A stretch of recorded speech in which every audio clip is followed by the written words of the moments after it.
आप सभी ने अक्सर सुना होगा कि विधायकों को लेकर के कोई पार्टी और पार्टी के कार्यकर्ता और पार्टी के पदाधिकारी कहीं दूसरे जगह लेकर के चले गए हैं। अपने राज्य से दूसरे राज्यों में कुछ विधायकों को ले जा करके वहाँ मीटिंग और बैठक की जा रही है और वहाँ लोगों को रखा गया है। इसके पीछे की कहानी तो आपको पता होगी कि वो क्यों लेकर के जाते हैं। जब पार्टी के भीतर किसी न किसी तरह की हलचल होती है या पार्टी के सुप्रीमो के साथ जब मतभेद होता है तो ऐसी स्थिति में पार्टी में विखंडन होता है और विधायकों को फोड़ करके ले जाया जाता है, या कहा जाए तो विधायकों को प्रलोभन दे करके ले जाया जाता है। इस बात की चर्चा अक्सर आपने सुनी होगी और भारत में ये खूब होता है। अक्सर कहा जाता है इसी को हॉर्स ट्रेडिंग, लेकिन धीरे धीरे करके अब ये दूसरी तरफ शिफ्ट कर रहा है। जहां देश के अलग अलग राज्यों में इस तरह की बातें हुई हैं, वैसे बिहार में भी इसकी परंपरा पहले से रही है।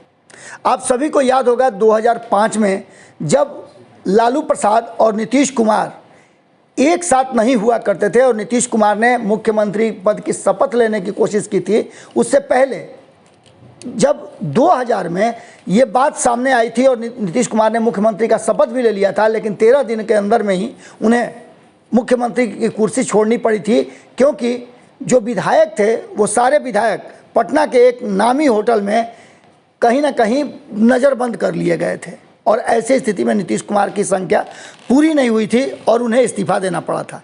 एक बार फिर से इसी तरह की बातें कही जा रही हैं और इंटरनल रिपोर्ट की माने तो नीतीश कुमार को ये आगाह किया जा रहा है कि वो अपने विधायकों को बचा सकते हैं तो बचा लें।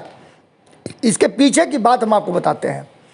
एक नेता हैं जो लगातार इस बात को कह रहे हैं और अरविंद वाजपेयी इनका नाम है।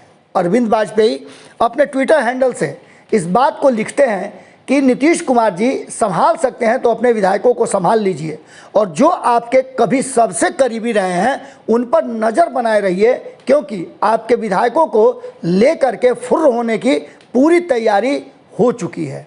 आपको बता दें कि इसके पीछे की रणनीति क्या है, क्या कुछ कहना चाहते हैं स्पष्ट रूप से, लेकिन इतना तय है कि यहाँ तक उन्होंने कहा है कि अपने जो कार्यालय है उस कार्यालय को ऊंचे ऊंचे तारों से, कटेले तारों से घिरवा दीजिए, जिससे कि आपके विधायक सुरक्षित रह पाएँ।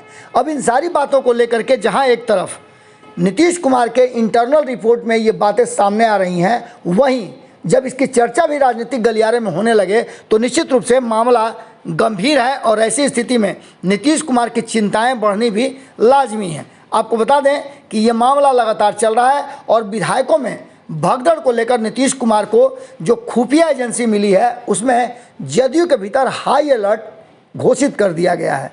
देखना होगा कि नीतीश कुमार कैसे संभाल पाते हैं इन सबको। हालांकि नीतीश कुमार पिछले एक सप्ताह में कई रंग रूप बदल चुके हैं। जहां एक तरफ भारतीय जनता पार्टी के विरोध में लगातार उनकी टीम काम कर रही थी, वहीं प्रधानमंत्री नरेंद्र मोदी के आने के बाद बहुत कुछ बदला है। हम अगली खबर में आपको बताने जा रहे हैं कि नीतीश कुमार की टीम और भारतीय जनता पार्टी दोनों अलर्ट मोड में है और इसके पीछे कारण क्या है। पार्टी के राष्ट्रीय अध्यक्ष के बिहार आने से पहले कई सारी योजनाएं हैं जिसको लेकर के अब भीतर खाने में चर्चाएं शुरू हो गई हैं। इसको लेकर के कई पार्टियों में अलर्ट जारी है और जेपी नड्डा के आने का क्या उद्देश्य है इस पर भी मंथन शुरू हो चुका है। कुछ तो है जिसकी पर्देदारी है और कुछ बड़ा होने जा रहा है बिहार की राजनीति में। जुड़े रहिएगा भारत लाइव के साथ, तुरंत अगली खबर में आपसे मिल रहे हैं। अगर ये वीडियो पसंद आई और वह बिहार के राजनीति और बिहारियत से सरोकार रखेनी तो सब्सक्राइब बटन दबा के चैनल के सब्सक्राइब कर ली। ओजे एगो घंटी बा, ओकरा बटन दबा देला से कुल सटीक और मारक खबर रुआ मुफ्त में मिल जाई। अगर रुआ पत्रकारिता के हमनी के नया प्रयोग में सहयोग कर चाहतानी तो ज्वाइन बटन दबा दी। पेटीएम नंबर नोट कर ली 9386816700। धन्यवाद।